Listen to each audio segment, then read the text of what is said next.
Hi, everybody. Happy Tuesday. Welcome to Big Blue Kickoff Live, presented by Cadillac, the official luxury vehicle of the New York Football Giants. It's a miracle I got that right. This is my third podcast today, and I have done 3 different sponsors, and I actually got that one right. That's a miracle. John Schmeelk, Michael, there you go. You spoke too soon. I stopped myself. John Schmeelk, Matthew Citak with you, taking your calls at 201-939-45. That's what I get for patting myself on the back prematurely. Couldn't have come a better time. No, it could not have. Immediately. Absolutely not.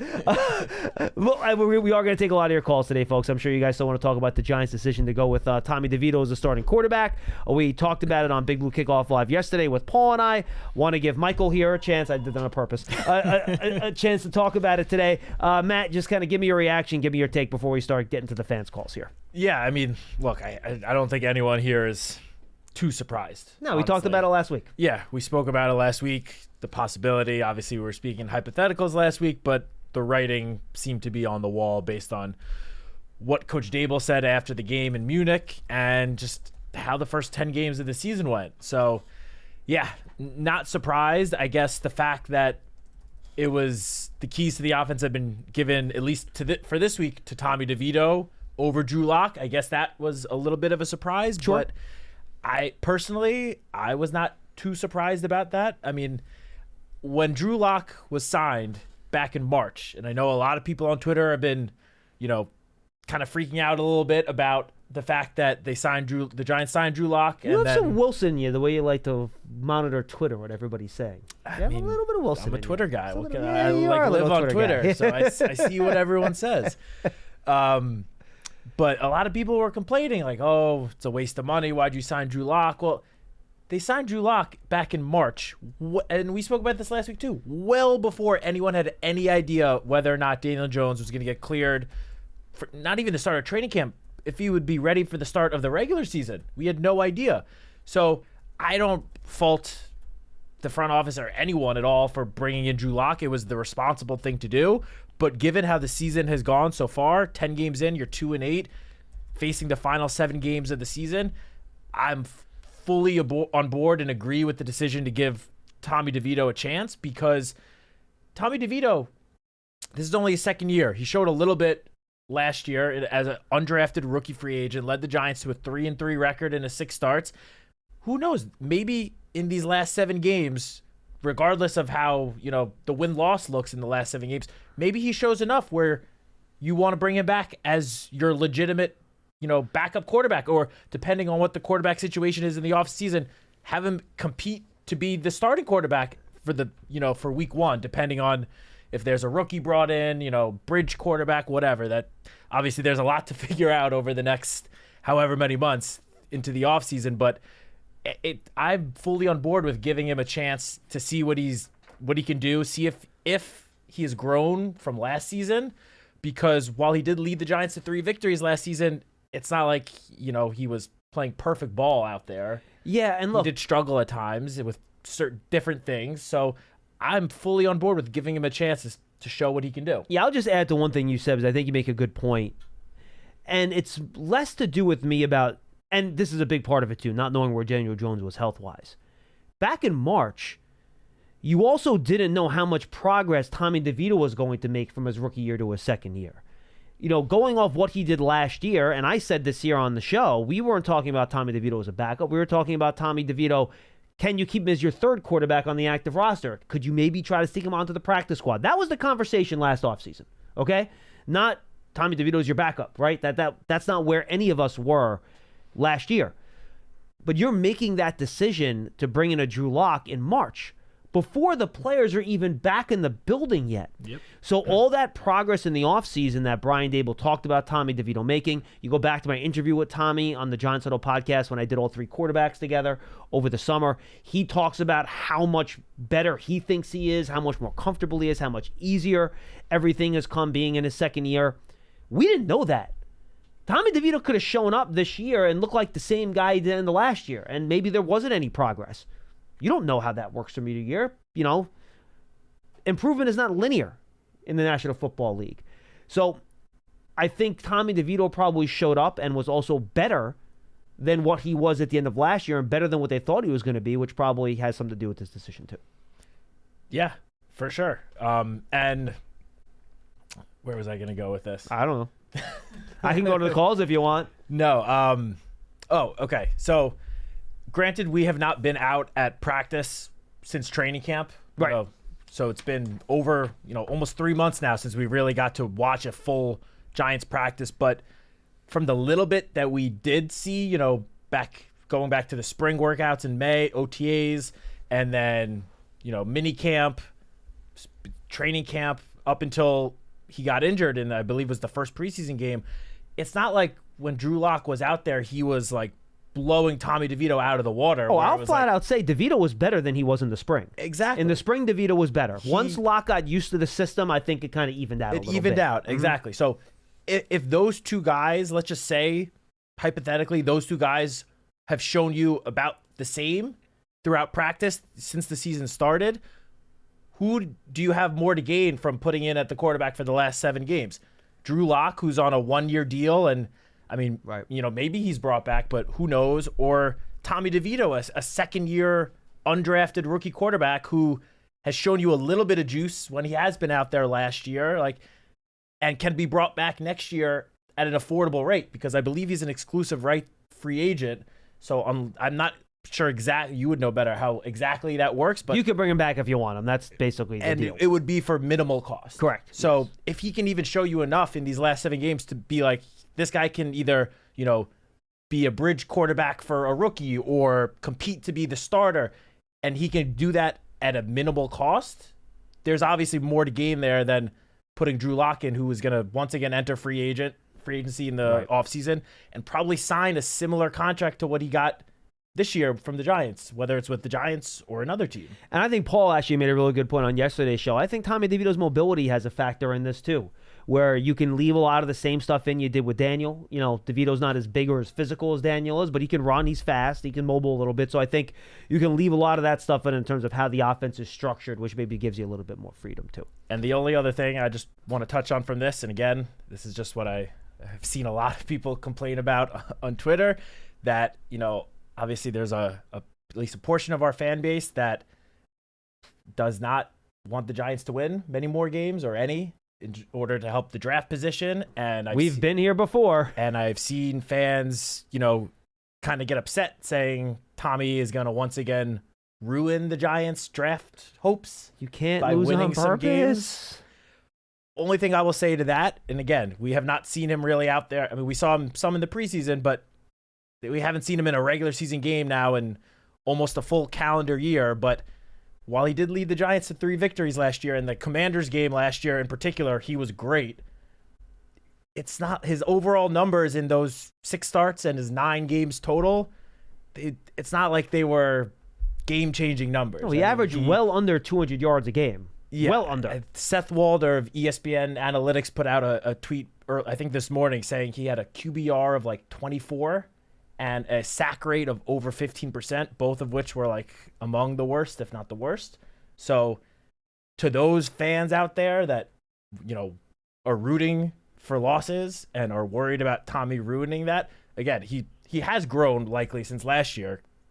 Not that we've seen, but it most likely has happened just going from year 1 to year 2. But chances are putting Tommy out there isn't going to, spark a 7-game winning streak to close the season. And you fans, never know. If that would happen, that would actually be great. I think we would all love a 7-game winning streak and Tommy showing that he can be, the future quarterback. That'd be a good thing. The fans that want the Giants to lose are going to want the Giants to lose. The Giants are going to try to win. Brian Daboll's do everything he can to win. As they should. They're not going to self-sabotage themselves. That's not how any team in the NFL functions. No. That's it. So I'll leave it at that. I'm not going to get into that argument because it's nonsensical. It's a fan argument that doesn't apply to reality inside of a football building. I understand your point of view and why you would want to root for that. I'm not telling you that anything about it. I'm just telling you, practical application to a football team, it's non-functional. It's a non-functional idea. Everyone here is still very much trying to win football games. Correct, and that's not going to change. All right, let's go to the phones at 201-939-4513. James is in Greece. James, what's going on, man? What's going on, guys? What's up, John? What's up, Matt? Hey, what are you doing in calling Greece, us James? from Greece. I'm jealous. Yeah, I'm working. so I'm a ship fitter. We work on submarines or whatever. Nice. Are you in? So are you in like you're in Athens, or are you in a different port? Where you at? Or is that top secret? Is where, yeah, kind of. But, Okay, so don't say it then. I don't want to get you. I don't want to get you court-martialed, James, or something like that, man. I don't want. Yeah. No, that's all good. I ain't gonna tell you where which boat is located where. No, please don't. All this stuff is on Facebook, but I'm gonna move on from all that. But yeah, Greece is great here. It's 7:30 at night. So. What is that like? What is that like? Is it like 75 degrees there? 80 degrees? Is it like so like springy, summery? No, it's actually kind of cold.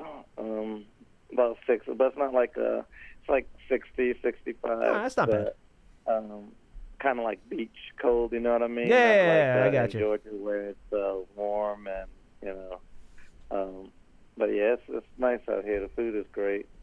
Probably get some good cutlets out here too. You know what I mean? With the olive oil. I'm sure Paul would appreciate. Nah, James, Paul's only interested in the peninsula to your west. He's not interested in your peninsula. He's only interested in the one to your west. That's it. That's what's up. I mean, news is news, good or bad. You kind of seen the writing on the wall. I agree with everything I was saying because, like I said, as I've been calling in, and I know when I called in during the summertime, I was saying we're going to need a camp body quarterback no matter what, because we don't know if Jones is even going to be able to run practice. So bringing in Locke was pretty much a necessity just to be able to practice functionally during training camp and all that stuff. So like Matt, I've been taking to Twitter just to see what's going on in the States and this and that, and everybody's, why bring in Drew Lock for $5 million just to skip him? Like, it's not our money.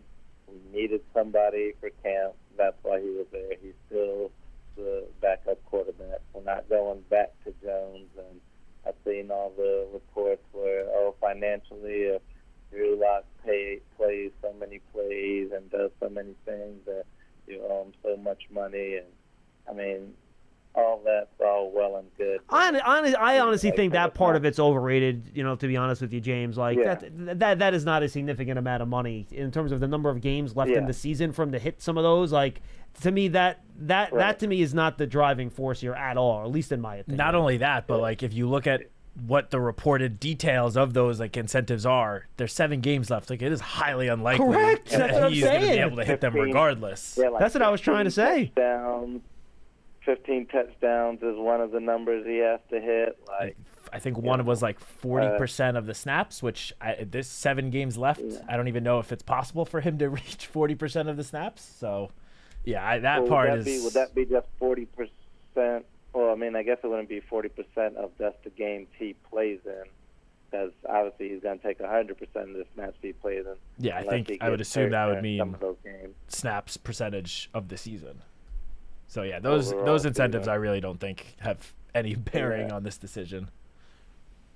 Yeah, I mean, I'm like I think I called y'all last week, and any given Sunday and all that, but realistically too, you got to look at the schedule, and no matter if it was Locke or DeVito, like you said, during training camp, they kind of look neck and neck. I mean, neither guy is going to.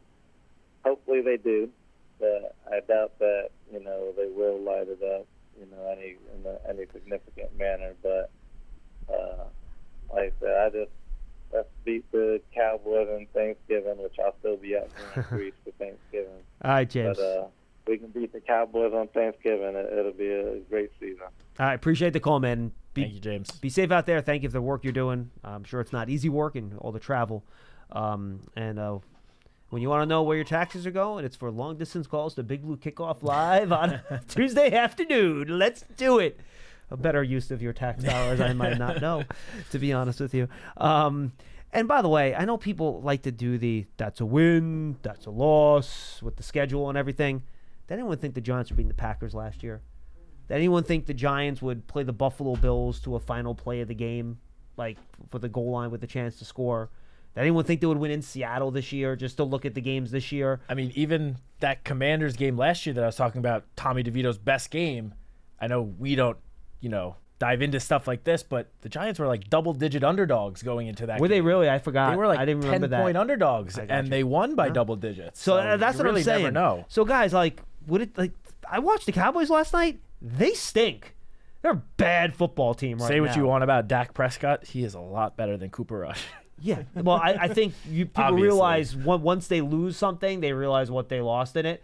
And it's actually funny. I just saw it pop up in my feed just now. When they were criticizing Jerry Jones last week for the sun coming into the end zone of the stadium, he goes, well, what am I going to do, just tear the stadium down? And then before the game this week, you got pieces of metal falling from the top of the stadium. Whoa, a little weird. But look, the Bucs have a bunch of injuries. They've played nothing but close games this year. The Cowboys have been terrible. The Saints have been up and down, left and right. You don't know what Saints team is showing up every week. They traded Lattimore. Who knows if Derek Carr is going to be playing in that game? Are they going to go youth at that point? Are they playing the vet? Nobody knows. Did you see the Falcons game this past week against the Broncos? They got obliterated in that game. And then the Colts are up and down. Who knows what Anthony Richardson is going to show up in that game? And who knows if the Eagles are going to be playing for anything? We could be seeing Kenny Pickett at quarterback in the final week. Yep. So people that just say, oh, maybe 1 or 2 wins the rest of the way. Guys, the Giants have been 1,000,000 one-score games this year. All right? They've been in only 2 games that really were not technically 3 because the Bengal game ended up being a 10-point loss or whatever. But that was a one-score game for the entire fourth quarter. Yes. So they've been in close games all year long. If you don't think you're going to get some luck at some point and a couple of those games are going to turn the other way in the final 7 games, you're wrong. It's going to happen. I'll go through the turnover stuff with you in a second, and that's going to be one of the reasons 1 or 2 of these games are going to turn. So it's not going to be as easy as you think to just, for the fans that want this to happen, to cruise to 2-15 and be done with it.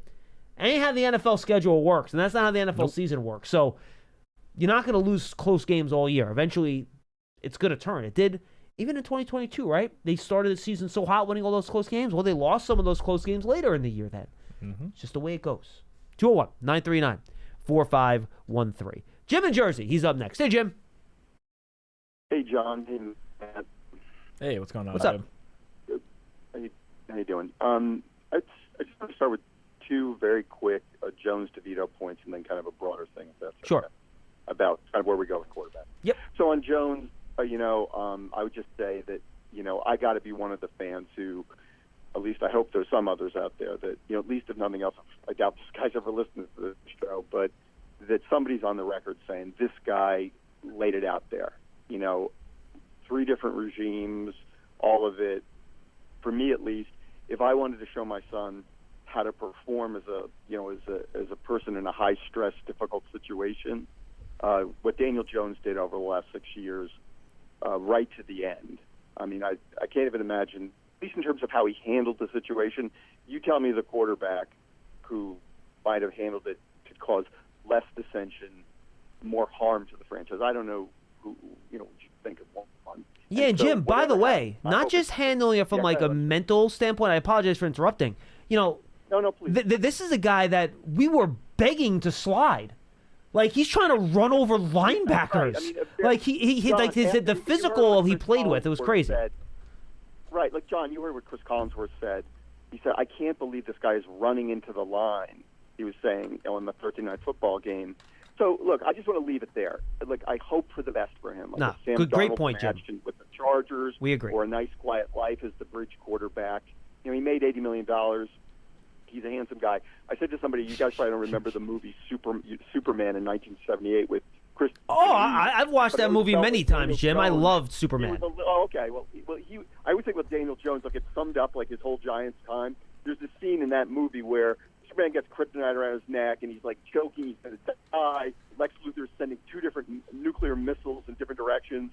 And one of his assistants says, "I'll save you, Superman. I'll get the kryptonite off, but you have to save my mother in New Jersey and not Lois Lane in Los Angeles first."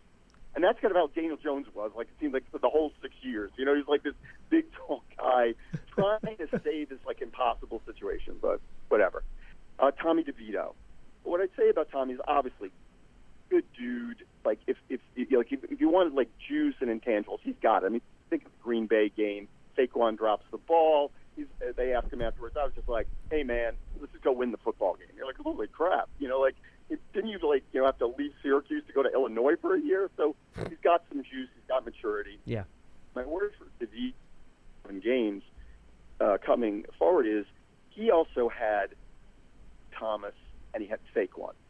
Now, that concerns me. Great point. Because he obviously, that worries me. Not because I don't think he's a good player, but, and it's not to say that it's clear he does, but he is not the game planning threat that Saquon was, that lets any quarterback in a tough situation have some,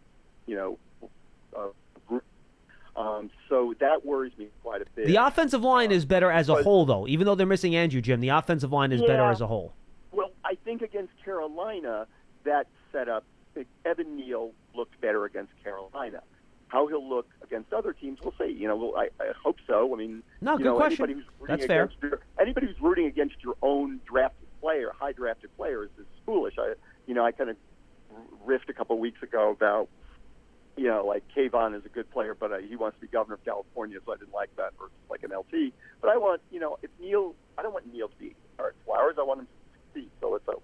But with DeVito, that's, you just wonder how things will go, because those were two pretty big keys in his success. And also the other thing too is there's a little bit of tape on him also. So we'll see. Okay, but, and now what's your overall finding a quarterback point, my Jim? overall arching point, I really wanted to talk to you about this is, I love your draft analysis. I over the years, terrific analysis. In fact, it's really like in the off season. It's really, I love it. It's just really well done. Thank you, Jim. So here's my. You can talk as long as you want now. No, seriously, John. I mean, I'll tell you something. You had a guy on last year whose name who escapes me, who was like in business, who became an analyst of NFL draft talent. And I went back and looked at this guy's website, and he laid out how Daniel Jones, like this was from 2019, was very similar to two players, Case Keenum, and also who was the quarterback who had so much success, Nick Foles with the Eagles. Both those guys had their best year at Shermer. So what I'm saying is that's some good content there. When you bring a guy like that on, that's good stuff. Do you remember who it was? I'm honestly trying to remember, Jim, what guest specifically you're referring to. I'm trying to remember. I can't remember his name. He was in the private sector, and he got into draft analysis. All right, I'll find it. Yeah, but it was during this past off season. Okay. So go back and see. But if you go to his website, I'm like, damn, that was interesting. Wow, Daniel Jones was in line with two of the quarterbacks who had their best seasons with Shermer. They were basically one read RPO quarterback. Now let's get to finding the Giants' next quarterback. I know guys are dying to scream. Look, my overarching concern is really this. I am worried because clearly it's quarterback or bust for Shane and Dable to survive, which is a shame in my mind because I've been on here and advised that I don't think this class is a good one. But I'm just going to ask you, as somebody who does so much work in the draft, and you've got to keep peace in the building, I'm going to ask you to wreck these guys. But I wonder if both you and Matt have to consider, and I know this, I don't believe we've built a team that you can slot a good quarterback, a young quarterback into, and they're coming into a situation that you'd say, damn, that's a good one. This isn't that kind of a situation. And they've had 3 years. Joe's had 3 years to build a team like this. And I don't want to get into the particulars. That's one problem I'm worried about this going forward. The second thing I'm a little worried about is just generally the handling of the situation with the quarterbacks. And what I mean simply is this. I liked Tyrod Taylor as a backup. There's a lot of back and forth. Who knows what's true, but a lot of folks think that one of the reasons Tyrod wasn't was because he felt DeVito was played over him longer than that was appropriate. He kind of insulted him. He wanted to stay in New York. He ended up signing with the Jets. The money difference, I think you can say, 7 versus 5 or something. But that wasn't handled up. Well, I know reasons for why we're, Tommy gives the spark and stuff. But one would think that Locke, when you do invest $5 million, and then he's had a longer time to kind of, pick up the offense now, we're well into 2/3 of the season. But I look at Locke and I'm like, damn, when you do see him, that looks almost like a misread of player to system, in the sense that he wasn't particularly mobile, so you would have to, and also that does have this kind of gunslinging tendency, kind of winging it tendency that I didn't think was a great fit. So what I'm saying to you, the kind of question is, how are you? I mean, they're going to do it. John Mara is not going to get. I think they're going to go for the fourth year. But as a Giants fan, I worry. How do I trust these guys to draft a quarterback in not a good quarterback year? Well, basically, I got primetime son Cam Ward or bust, pretty much, and these guys have to make the pick. And games having to give like multiple picks to get one of those guys. No, Jim, I got you. Your phone's crapping out a little bit on us here, so I'm going to let you go. Look, when you get to the end of the backup quarterback grouping in free agency, your options become very limited. All right, if you have an X number of dollar budget that you can spend on a quarterback, it limits the options you have available to you. It's like going into a draft and saying, well, you don't have a pick in the first or second round, but I need you to find a quarterback in this draft. That's basically the equivalent of it, right? Where you have X number of dollars to spend, but the best 35 or 40 quarterbacks are not going to sign for that. It's like going into a draft and saying, well, you can't draft a quarterback in the first or second round, but find me that franchise quarterback. Like, that's going to be really hard to do. And let's not forget, as we saw on Hard Knocks, there was an effort to bring Tyrod Taylor back. Right. The Jets just offered him more money. I think they almost like 9, right? Wasn't it something crazy like that? I think it was 2 for $18 Yeah. is what they ended up giving him, which is more than the Giants could afford. And obviously with incentives and stuff, I'm sure the number was lower. But, so I think you like the way Dable was able to develop DeVito last year and take an underdrafted free agent and make it work. I think that you take solace in. You look at what Brian Dable did in Buffalo as well and how he helped develop Josh Allen. I know, Jim, you called last week. You didn't put a lot of stock into that, but I do think it's fair to do that.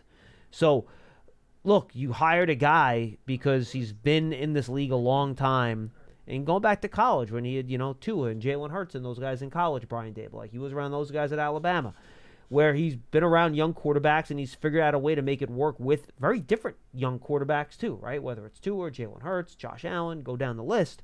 So I think you should have confidence that wherever they decide to go with quarterback next year, and you're right, it's fraught with danger to go into a draft saying, I have to draft a quarterback no matter what. That's how you mess up, right? You don't draft a guy unless you think he should be drafted there and he's a really good player. You can't just say, I have to draft somebody at this position no matter what. That's how you make mistakes. So I don't think that's how Joe Schoen's going to operate, to be honest with you. I know a lot of fans think that's how Joe Schoen's going to operate. I think he's too smart of a person to operate that way because there's a chance they only love one quarterback in this class and they might not have a chance to pick him because maybe the Raiders are picking first, right? And they're picking the quarterback and they're not trading that pick no matter what. The same way it was with Washington and New England in this year's draft, like we saw on Hard Knocks, right? So you can't go into a class thinking that way. So I think you aren't going to know in March if you're even going to have access to that guy unless you know for sure who's picking who in front of you. So I think going into free agency, Matt, I think you have to find a veteran that you would trust to start. Again, this is assuming Daniel's not back. That is not written in stone yet, but we're in the theoretical world that Jim's playing in. That's the world we'll play in too. I think when you hit the free agents, you have to make sure you sign a guy. If Tommy DeVito doesn't prove to be that guy at the end of this year, that you feel comfortable starting week 1 and perhaps starting 17 games next year because you might not know who's even going to be available to you in the draft at quarterback depending on when you're selecting. The Giants could pick 8th or 9th this year. Like, that's possible. Last year, 4 quarterbacks were gone by then. Who knows? It's going to be a very, very tough situation to navigate depending on where the Giants are picking. Yeah, I want to touch on the draft aspect that you just briefly touched on. Sure. I fully agree with you. I do not understand why there are a lot of people out there that seem to think that Joe Schoen is just going to force a quarterback pick just to do it because he had the opportunity to do that exact thing in this year's draft. There were 3 quarterbacks gone, which, again, also you talk about, his ability to evaluate quarterbacks. Well, first of all, we've all seen the now viral clip of Brian Dable saying, trade whatever to try to move up to get Jaden Daniels, which the Commanders just were not moving from that pick, so that was never going to happen. But Jaden Daniels looks pretty good so far. And we also all know all the reports about trying to move up with the Patriots for Drake May. He also looks good. So they were targeting those two guys. And that wasn't just reports. We saw Joe Shane on the phone talking to Elliot Wolf. Yeah. So those are the two guys that they were really targeting, both of whom have shown a lot of promise as rookies. So that is one reason to feel positive. Second, I don't think that he's just going to force a quarterback pick because, as John mentioned, there were 3 other quarterbacks taken after the Giants pick. The Giants had the chance to take any of them. They did not feel that any of those 3 were either good enough to be this number 6 pick or a good enough fit, at least in this Giants and Brian Daboll's offense. So they did not force the quarterback pick, despite all of the buzz about J.J. McCarthy, despite all of the reports saying that, that the Giants were going to take a quarterback no matter what, just to, potentially help the front office's job security. Like, that did not happen. So I don't see why people seem to think that it's definitely going to happen this year. I think if Joe Shane and Brian Daboll, the whole front office, coaching staff, if they think that there is a guy out there that can be the franchise quarterback of this team for the next decade plus, whether it's staying pat and taking him with whatever pick they end up at or moving up to get that guy, Joe Shane has already shown that he is not afraid to do that, whatever it takes to get the guy. And I think that is what's going to happen this April in the draft if the Giants fall in love with the quarterback. We don't know if they will or not, because right now on November 19th, there seem to be 2 quarterbacks that are widely considered to be, top of the draft picks, which is Shedeur Sanders and Cam Ward. We don't know if the Giants will have an opportunity to get either of those guys, even if they attempt to trade up, because the Giants currently have the 4th pick. The Cowboys lost last night, moved the Giants up to pick number 4. We don't know how many more games the Giants are going to win. We don't know how many more games the other teams around the Giants are going to win, and what those other teams plan on doing with their quarterbacks. I mean, the Jaguars have the number 1 pick right now. They just signed Trevor Lawrence to a massive, massive extension before the season. He's not going anywhere. They have 1 win or 2 wins, though? They have 2 wins. They have 2 wins. Everyone's got That's right. 2 No wins one at the has top less of the than 2. draft. That's right. We talked about that. And, last week. there's the Cleveland Browns, which that is the biggest quarterback situation to keep an eye on this offseason, because no one knows what they're going to do, because they still owe so much guaranteed money to Deshaun Watson. Yeah, and that's one of the teams ahead of the Giants right now. So who's to say? Raiders, too, by the way. That's another team that you don't know what they're going to do. Yeah. So we don't know who the teams around the Giants are going to take, what's going to happen, what these evaluations on these quarterbacks are going to be. But I personally feel a lot of confidence that between the front office and the coaching staff, they will be able to identify if there is a quarterback in the draft that they think could be a great fit for Brian Daboll's offense and help get this team back to where everybody wants it to be. Like, again, he had a chance, Joe Shane, to take J.J. McCarthy or Michael Penix or Bo Nix, and he didn't. And before anyone calls and talks about, oh, well, they passed on Bo Nix. Bo Nix landing with Sean Payton in Denver, just about every draft analyst said that was the most perfect fit of like any player to any team in the draft. And I'm still not fully sold on that yet either, by the way. Yeah. The Falcons have one of the worst defenses in football. Let's not get over our skis. Bo Nix has looked, even beyond just last week, he's looked good in recent weeks. There's no doubt about it. He's looked solid. I agree. He's looked solid. But again, he was the perfect fit to go into Sean Payton's offense and run the type of offense that Sean Payton wanted. If you threw, let's say, Michael Penix into that offense, probably would not get even close to the same results that Bo Nix has been getting lately. So I don't understand the narrative that Joe Shane is just going to force a quarterback pick to, quote unquote, buy himself some time, when he literally did not do that this past year, when a lot of people were saying, oh, this is people outside this building, to be clear, were saying, oh, it's a big year. Like, Joe Shane needs to show, why he should continue to be the GM. He didn't do the move that a quote-unquote like desperate GM would do to buy himself time. Little different when you already have Daniel Jones in the building, though. There isn't as much urgency necessarily. No, I know, to add somebody. But the Giants made efforts to move up for Jaden Daniels or Drake May. So clearly a quarterback in the draft was in play. To your point, yes, they did not reach for a quarterback they did not have graded appropriately. And look, I get why people would think that, and no one understands the importance more than I do of making sure you have a young developmental quarterback in your building, in your pipeline, if you don't have your long-term starter here. It is vitally important. Vitally important. But maybe then if you don't believe one of these guys is first-round worthy, maybe you pick a developmental guy in day 2, right? And you bring in a veteran and you develop that way. And if that doesn't work after 1 year, all right, then you're back to trying to find a quarterback the next year in the first round. But investing that type of high premium pick in a player that you don't feel in your heart of hearts has a real good chance of succeeding, that's how you lose your job. Yeah. That's how you lose your job. And one other point real quick before you go back to calls I want to touch on that Jim brought up is he said that he doesn't feel like this team is like, you just throw a good quarterback in and they're ready to compete and contend. Contend, no, but I think that you can have success. I agree with you 100%. I think this year has shown that there are a lot of young, very young pieces on this team that are part of the future and part of the core future of this franchise that have shown a ton of potential. Like, do we think the situation around Jaden Daniels is that much better than the situation around the Giants quarterback? No, I don't. I think the Giants next year, on the offensive line alone, I think the Giants have a better offensive line. Though, assuming Thomas comes back healthy. Yeah, though the Commanders' offensive line has played really well this year. But no doubt about it. But the pieces that the Giants have, which right now I think 4 of the 5 Week 1 starters are supposed to be back next year, with Greg Van Roden being the one exception, which who knows if he will be back. Like, regardless, the way he played, I wouldn't mind having him back, to be honest with you. But regardless, the offensive line prior to Andrew Thomas going down looked like it took a big step from last year. Yeah, big step.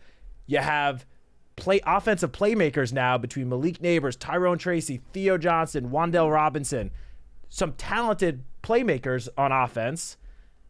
And then on defense, we know that there are some very talented players on each level of the Giants defense. And on top of all of that, the Giants have 7 draft picks this year, which the way it's going, those are going to be likely high draft picks in each round, and a lot of cap space to work with. Assuming going on, like, let's just assume hypothetically that Daniel Jones is not back and he's cut, and that clears another $20 million in cap space. Joe Shea in the front office will have a lot of cap space to work with to continue to fill out the rest of the roster. So I just don't necessarily agree with Jim in that if you put drop a new quarterback into this situation next year, that things can't get a lot better, because we've seen it with teams across the league. Obviously, you would want the record this year to be better than 2-8, but still, there are talented pieces here, and I strongly believe if you put a quarterback that fits into this system next year, again, whether that's a rookie or a veteran bridge quarterback, whatever the situation is, this team could have a lot more success. Yeah, I agree. I don't think you're vaulting to contender status, but I think you can be a successful team. Rebuilding, going from what the Giants have had the last decade into being the perennial contender that Joe Shane has talked about wanting to build, takes time. And I know we all would have hoped, and in an ideal world, we'd be there already, but sometimes it takes franchises a little bit longer than others to get there. And I think putting potentially a new quarterback in, dropping them into this situation next year, again, while adding more talent with the cap space that the Giants will have, could help elevate the Giants to the next step in the rebuild next year. And I agree with you. I don't expect them to be Super Bowl favorites next year, but you can take a step in the right direction, which at this point is what everyone should be hoping for. Yeah, I don't think it's a situation where you pluck the cord. This isn't like putting Drake May in New England this year. The situation's better than, say, what Drake May did in New England, for example. All right, let's go to James in California. He's up next. Hey, James. Hey, guys. Just piggybacking off this draft stuff, let's, quarterback draft stuff. Let's just say, hypothetically, that the Giants do draft a quarterback, this draft or next draft. I'm starting to think that it's just straight up luck. Like, there's no skill involved in the thing. I wouldn't say straight up luck, James, but evaluating quarterbacks is extremely difficult, and it does require some good fortune along the way. There's no question about it. Because and I think that's a good point, John, but even, like, if you go back historically, and I'm actually just piggybacking off that Giants huddle that you guys did with Chris Bignano and saying the stuff about Trevor Lawrence, right? Like, how do you figure out Trevor Lawrence, right? He's the unanimous number one pick. Okay, if there's anybody in the last 10 years, he's the guy, right? Him or Burrow, I would say. Yeah, and then so even Burrow, right? So, John, I think I remember from a couple of years ago when he was coming out in the draft. It's like, because didn't he only play one? Didn't he really only start 1 year at LSU? Mm-hmm. Yep. Okay, so now you're dealing with that. You're like, okay, the guy plays 1 year, or you go to like C.J. Stroud. Okay, no good Ohio State quarterbacks, really. Well, right? James, even Jaden Daniels before last year was a day 3 draft pick. Yeah, and Schmeelk, the thing about even Jaden Daniels, and look, this may be unfair, and this may be like, I don't know, reading between the lines, but even the Hard Knocks episode with Jaden Daniels, right? Now, in my opinion, when you had Jaden Daniels coming into the office, like, to me, he didn't seem alpha. He didn't seem like the intangible guys with all the leadership. Like, if you put him up with the other guys that came in like that day or on the show, right? If you put him up with, Roma Dunze, right, or JJ, or specifically Drake May, right? When those guys were at the board, like, I was like, wow, like, those 3 guys are super impressive, right? And you can kind of see, like, okay, if you're talking about leadership or intangibles or you want to face the franchise guy, yes. Now, James, what I would tell you is I think it's hard for me to take too much out of like an edited documentary in terms of what the quarterbacks show at the board. I understand what you're saying, and that's your impression. That's great. In terms of evaluating quarterbacks, I would tell you to go back, and I got to find when we aired it last year. But I think it was sometime in early April or late March. I did a Giants huddle with Kurt Warner, who was at that point evaluating all the college quarterbacks. And this is a guy, he watches all the tape. He's a former league MVP. He's a Hall of Famer. He knows the quarterback position better than anyone. And he flat out said to me, he goes, John, like, there are things I watch tape on these guys. I don't know how good these guys are going to be. And I'm a guy that knows exactly what they're seeing, what they should be doing, but without knowing how they're being coached and without knowing things that are impossible to know, evaluating these guys and really coming up with a firm ranking on how good they're going to be at the pro level given what he's seen them do in college, to him was almost impossible. And that's Kurt Warner. So what the hell chance do we have? To be honest. Yeah, no, I hear you. And this is like a little bit of a big leap, but it's almost like you got to do the old school, Ron Wolf, GM of the Packers philosophy, where you literally got to draft one every year. Well, yeah, that's the theory. That it's so hard to do and find the guy. You just keep throwing guys at the problem until you find the one that fits. And there is something to that now. Like, there is something to that. Look at the Niners. Yeah, the Niners, right? They trade all this stuff up to go get Trey Lance. He flops. And everyone's like, oh, man, Kyle Shanahan, they don't know how to evaluate quarterbacks there. It's terrible. Then they find Brock Purdy in the 7th round, a guy, by the way, they passed on. And people, I always make sure I bring this up as it drives me nuts. Oh, they were so smart. They found Brock Purdy in the 7th round. Well, why'd they pass on him in the 5th and 6th round then? You know what I mean? Yeah. And like the Dallas Cowboys, oh, they found Dak Prescott in the 4th round. Great job by the Cowboys. They tried to draft Connor Cook from Michigan State. He got picked right before them. They tried to trade up for Paxton Lynch the year before. Mm-hmm.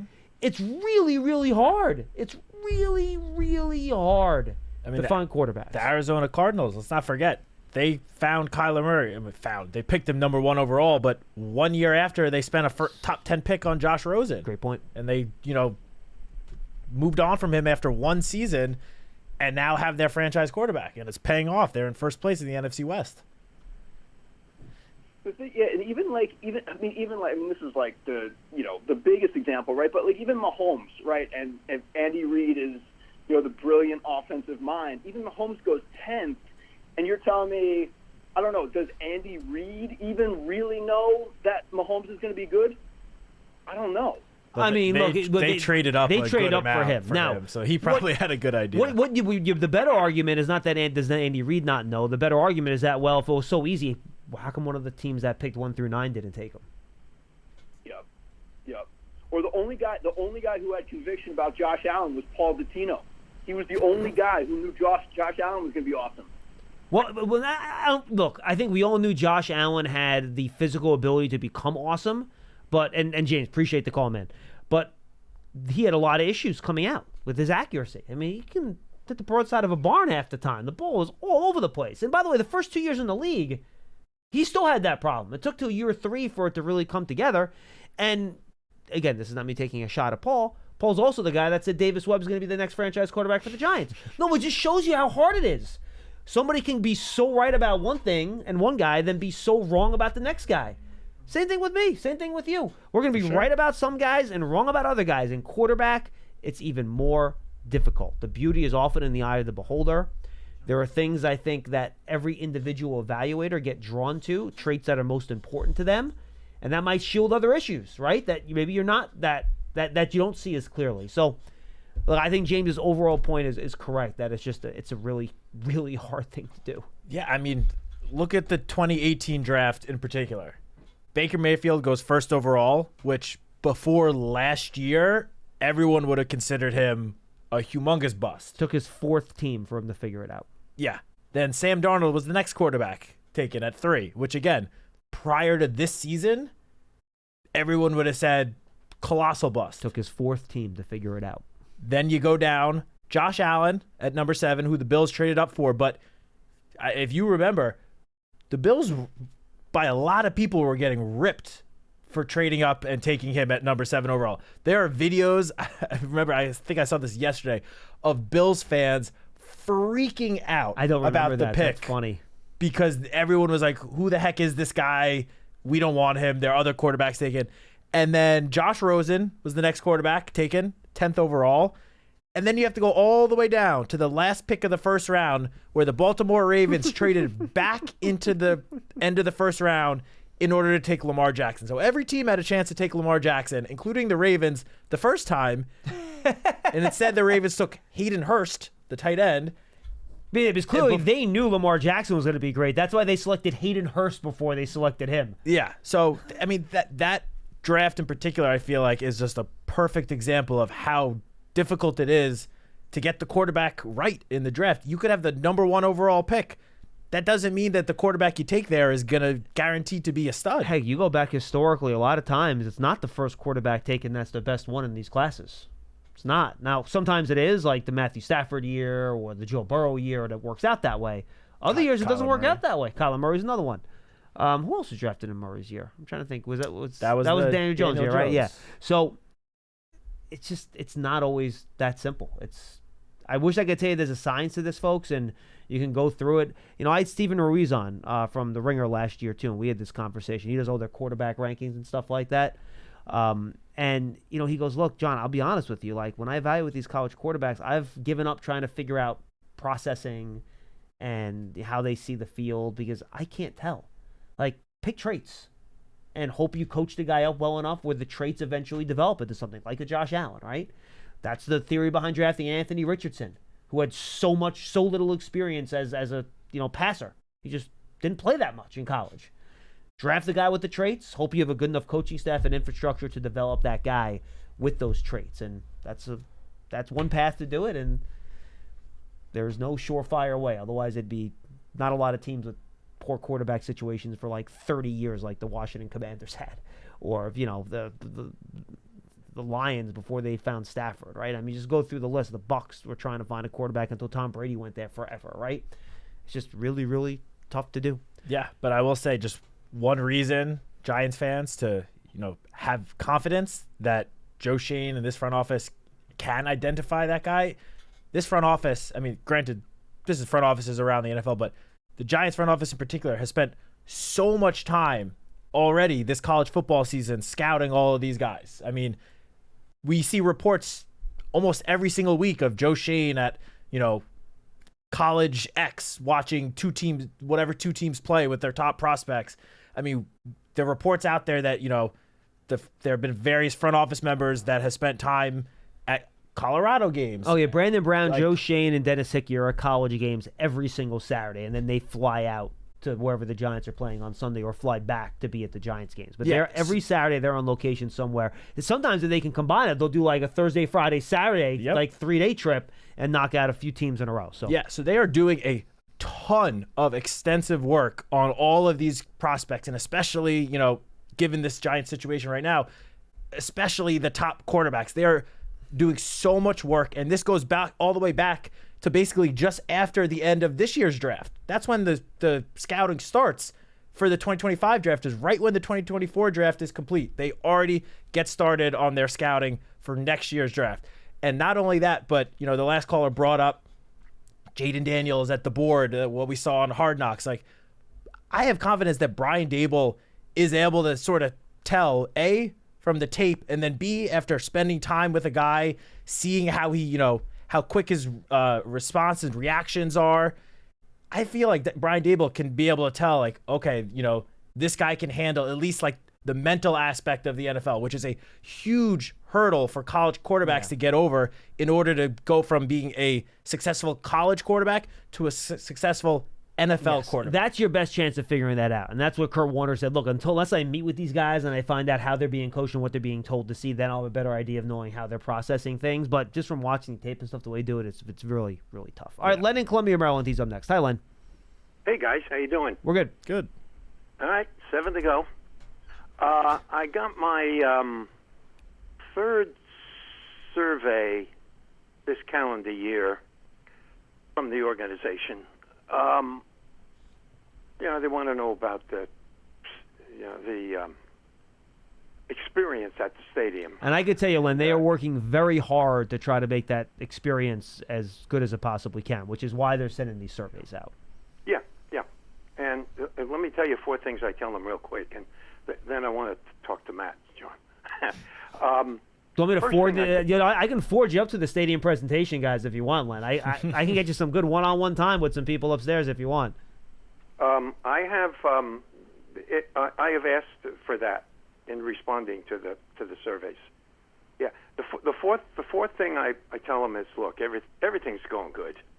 Seriously, I mean, it's a football stadium. Sometimes it gets cold, sometimes it rains, but basically they're doing pretty good with what they got. I don't have any criticism. Guest services, parking services. I mean, they're doing pretty good. I tell them that. All right, I like that. Number 3 that I tell them, don't dare you raise prices again. It's been 2 years in a row. The product is not very good. Don't raise prices again. Okay, fair enough. Please. Fair enough. The second thing I tell them is get rid of the in-stadium pregame DJ. I'm showing my age.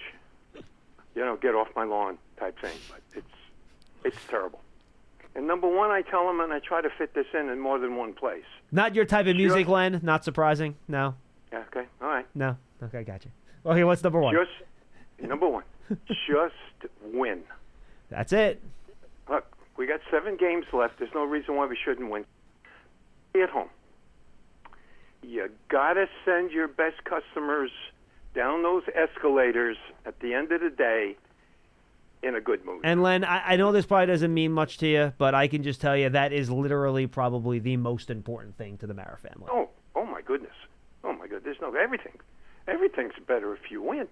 I got a long ride home. It's miserable after a loss. I mean miserable. Except when you're listening to the Giants postgame show on WFN in New York. There you go. There you go. And I get that. I get that down to about exit 5, and then it dies out, John. I get it down to about exit 5. Remember, the AM signal will travel longer than the FM signal will. Yes, for sure. Matt, yes. A quick comment so I can get on to one more point after that. Yep. The Giants are a year away from being a year away.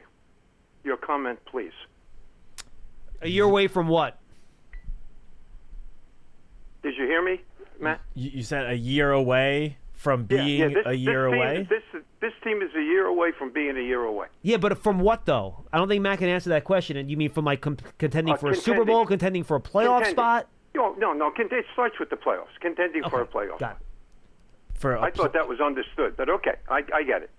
Yeah, Matt, what do you think? For a playoff spot? I mean, I would say, I guess to try to be as realistic as possible, given how last year and this year went. Okay. That is, I guess that's fair to be considered Okay. like a true playoff contender. But at the same time, if you drop, depending on who the quarterback is, if you were to drop a quarterback in next year, I can't say I'd be shocked if they, made a run at towards the playoffs. And we have seen teams, Len, like how many games did the Cardinals win last year? Well, not very many. And how many did the Commanders win last year? So there are teams that can make big jumps. Look at Houston. Yeah. They went from the second worst team in the league to winning a playoff game last year. Now all three of those teams had a big time quarterback. So of course, the kid. it's kind of interesting in the Commanders' approach. I don't want to get off my point, but let me say something. Yeah, go ahead. I'm sorry. Since you brought it up, let me say something about the Commanders. They were what 4-13 last year? Yes. That sound about right? Sure. 4-13. Who signs when you're 4-13? Who in the world signs a Zach Ertz, a Bobby Wagner, a Dorrance Armstrong, that Louvo guy? Would we ever do that, John? Well, would we ever go get veteran leadership coming off a 4-13 record? Well, if you have a whole new regime coming in, I understand, and you're really, and it's new ownership group too, right? New general manager, like everything is new. I could see you trying to set a culture where you do bring in those types of guys. The problem is that only those types of guys, especially the Bobby Wagners of the world, they're only going to be there for a couple of years. The Zach Ertz of the world, they only got a couple years left, so you're going to have to replace them eventually. But I think Dan Quinn brought those guys in specifically to install his program. I was going to say, the four guys that you mentioned, other than Frankie Louvu, the other three had all been with either Dan Quinn in Seattle and Dallas or Cliff Kingsbury in Arizona. So they were veterans that bring in to help, I think, mentor and show the young players this is how we run this system. Okay. Well, we can talk about veteran leadership on the Giants at a different time. Sure. Matt, let me second question or second point with Matt. One of the things the Giants are going to be doing, and I think you've already started to do it because you alluded to this earlier in the show, and I have begun to. I'm trying to figure out. Of the 80 guys, I think we've got 80 guys under some form of contract at this point. Practice squad, injured reserve. I think there's about 80 guys, approximately. And so we're looking at those 80 guys. Who can you win with, right? I mean, that's the question. We've got to figure out who can take us forward through the next couple of years, okay? I got a list. I'm not going to give you the names. Maybe we'll do that when the season's over. And maybe you've done the same thing, Matt. I could only come up with 17 names that I want back on this team. If somebody wants any of the other 7 and 10 players, 6 and 11 players, 40 to 53 type players, go ahead, put them on the team, and we'll be 6 and 11 again next year, and probably the year after that. Well, the only thing we got to get some talent. No, for sure. Matt, but real quick, Len, you just said go ahead. 17 players. There are 22 starters between the offense and defense. So if you're telling me that you are very happy with 17 of the starters already, and the Giants have a full allotment of draft picks and a ton of cap space to work with, that tells me that it's not that far away. You're missing 5 starters from having a full starting lineup of offensive and defensive players that you think the Giants could win with. Okay, let me. Good point. I don't agree with you, but it's a very good point. Let me tell you. None of those 17 are quarterbacks. Of course. Okay. And that's the most important position. I want very much to write Evan Neal's name on that list, but not yet. I got to watch the next 7 weeks. No, he's not there yet. I agree with that. That's fair. Yeah, that's fair. Okay. That's fair. All right.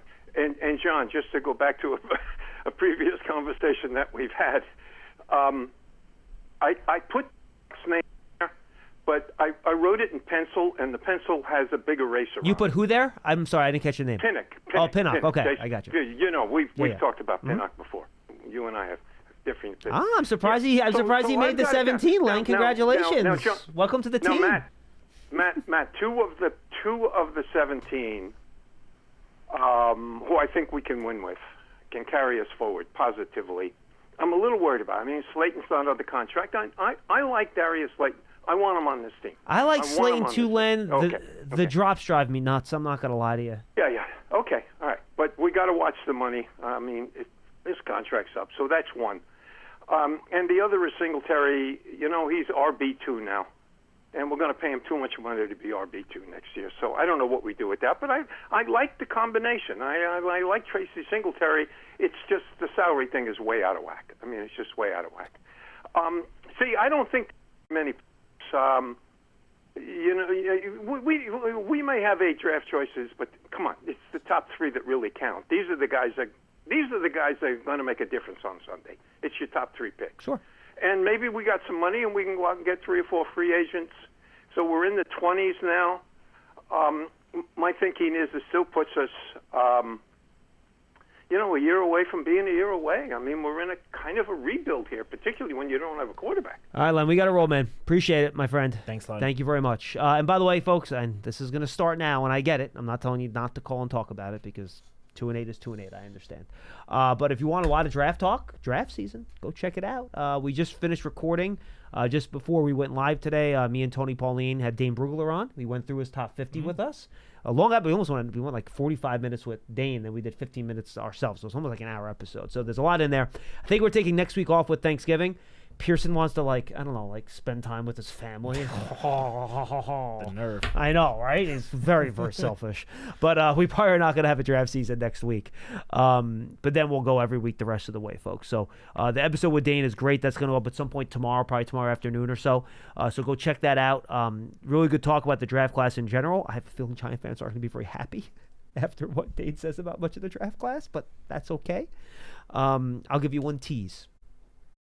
I went through the quarterbacks. I asked position-wise, if you just take last year's draft class and combine it with this year's, what would you get? He goes, well, of the top 9 picks, 7 will be from last year and 2 would be from this year. It would be Travis Hunter and then I think it was Travis Hunter. So maybe 1 out of the first 9 would be from this year. Yeah, I mean, that doesn't shock me considering how strong this year's draft was. I mean, they both compared. You want to laugh? Dane and Tony both compared. Sorry, before the first 9 picks with the 2 classes combined. Okay, 1 would be from this year. I was going to say, there's no way like Michael Penix would be in the top, 9. Well, no, I mean, he not necessarily. He just said of his top graded players from last year. He didn't have Penix that high, but of his top graded players, I think he said like of the first 9, 8 would be from last year. It would be the 3 wide receivers, Bowers, Alt, first and 3 quarterbacks. 3 quarterbacks. I mean. And then it would be Hunter. That makes a ton of sense. Those guys all they're pretty awesome. Be great. Yeah, 100%. And then Hunter would be the 9th guy in that group. And he says that would be for him Hunter as a corner. He says Hunter is a wide receiver. He would not even be his wide receiver 1 in the class. If he said all I want to do is play wide receiver, he wouldn't necessarily have him as. He didn't say it, but he indicated that he might not be his wide receiver 1. If I he could just see played Hunter being a lockdown cornerback, and then if he really is serious about trying to play third both, down receiver, have like a package of plays or situational where he also goes in at wide receiver. Yeah, I would say it's going to be tough for him to be full time. No, he couldn't be. I don't think. I would say third downs and then your 2-minute drills and those type of situations where you really need it, right? Yeah. So that was one note, but those are the types of things we talk about when it comes to the draft class. So go check that out on Draft Season. Draft Season still is its own podcast feed, but it also pops up on what once was the Giants Huddle feed and is now the Giants Podcast Network feed. So check that out. And one of the callers referenced it already too. My interview with Chris Bizignano, I guess that's up, Pearson, essentially, considering somebody heard it. I guess it has to be. That's the most recent Giants Huddle podcast. Go check that out as well. Anything on the website that people should be checking out, Matt? Well, all the huddles, the videos are up on the website in case you want a video version of these. Well, who don't want to look at this guy? We have everybody is the answer. The answer is everybody. We have not yet started this week's game preview articles. That will pretty much start tomorrow, but we had some good bye week content last week. Yep. I had a rookie progress report. The rookie report. You're good at that. Dan Salamone had an article or two, so there's Fact or Fiction, a cover 3, kind of summing up the first half of the season, looking into the second half. So yeah, keep on the lookout. For the rest of this week, there'll be plenty of preview content leading up to Sunday's game. One last note I just want to mention, just about the Giants cap situation. Going into this offseason, right now they are projected to have just over $45 million. That's not including any savings. That's from not Daniel including Jones. any potential cuts of guys that are actively or currently on the roster. And that is, I don't know what projected salary cap Spot Track is using, but as we saw this year, the actual salary cap ended up being $10 million higher than what it was being projected. Do you know where that ranks among NFL teams by any chance? It says right now 17th most cap space. 17th, that's it, huh? But I guess if you get the extra 20 from, if you get the extra 20 in, that would probably Add an pop extra it into 20, the top and you 5. also have to keep in mind that unlike, in the previous couple of seasons, or I guess I'm thinking mostly of the 2023 offseason, the Giants don't have any like big contracts of guys they're trying to retain. Like no one currently on the team that's about to be a free agent is going to sign a massive deal like we saw with Dexter Lawrence or Andrew Thomas. Joe Shane said only 2 starters right now. I think that it's are Darius unsigned and Jason Pinnock. Correct. And while those guys could and be Van Roten, so those are 3. All 3 of those guys could be back, but realistically, they're not signing for massive deals. And tomorrow, by the way, it is O'Hara and Mantle, and they'll continue to take your calls on the quarterback stuff. I did a full bye week, like self-scout, the same way I scouted the opponents. I scouted the Giants at the bye week, so maybe I'll do that with Matt on Thursday, and then Matt and Paul can do our usual game preview with the Bucs on Friday to give us something a little bit different to talk about. So that's the plan for the rest of the week. Thanks for being with us. Enjoy the rest of your Wednesday or Tuesday. What is today? Tuesday. Sure. Enjoy the rest of your Tuesday and Wednesday. We'll see you then.